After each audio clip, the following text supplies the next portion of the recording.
Hello అండి. అందరికీ నమస్తే. ప్రతి సంవత్సరము చాలా సినిమాలు రిలీజ్ అవుతుంటాయి. పోతుంటాయి. కానీ అందరికి రీ అందరికి రీచ్ అవ్వాల్సిన కొన్ని మంచి సినిమాలు మాత్రం రీచ్ అవ్వలేకపోతుంటాయి. అలా అవ్వలేక అందరికి రీచ్ అవ్వలేకపోయిన సినిమా 'చిదంబరం'. అంటే చాలామంది దాన్ని ఇంకా చూడలేదని నా ఫీలింగ్ కదా! థియేటర్‌లో. ఆ! కానీ నేను చూసినప్పుడైతే అరే! ఇంత మంచి సినిమా మనం థియేటర్‌లో చూడలేదు. ఇంత మంచి సినిమా అసలు చాలా బావుంది. వీళ్ళ ఎఫర్ట్సు క్యారెక్టర్స్ గానీ, ఆ ఊర్లో ఉండే వాతావరణం గానీ, ఎక్స్ట్రార్డినరీ అనిపిచ్చింది. ఇందాక సాయిలు మాట్లాడుతూ మలయాళం సినిమాల గురించి అడ్రెస్ చేశారు గదా! నిజంగా మన సినిమాలు గూడా చాలా నావెల్టీతో ఉన్న సినిమాలు చాలా వస్తూ ఉంటాయి. అందులో ఇదొక మంచి సినిమా అనిపిచ్చింది నాకు.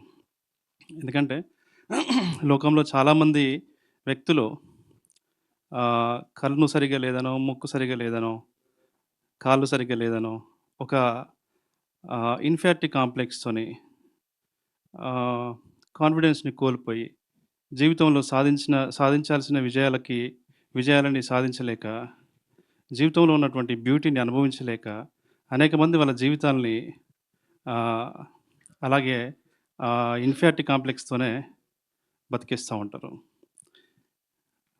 అన్నీ అవయవాలతో సరిగ్గా పుట్టడం ఎంత సహజమైన విషయమో, ఏదో ఒక లోపంతో అలా పుట్టడం గూడా సహజమైన విషయమే.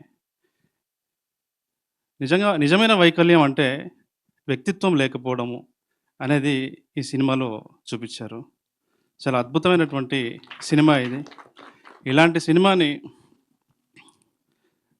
భుజాల మీదకెత్తుకొని అందరూ చూడాల్సిన సినిమా అని అలా ప్రేక్షకుల్లోకి, ఆ ప్రజల్లోకి తీసుకెళ్తున్న ఈటీవీ విన్‌కి అభినందనలు తెలియజేస్తున్నాను. ఇలాగే అంటే ఇలాంటి ఫిల్మ్ మేకర్స్‌కి అంటే ఒక సాయిలు గావచ్చు, లేకపోతే ఈ డైరెక్టర్ గావచ్చు, వినయ్ గావచ్చు, లేకపోతే ఒక ఆదిత్య హాసన్ గావచ్చు.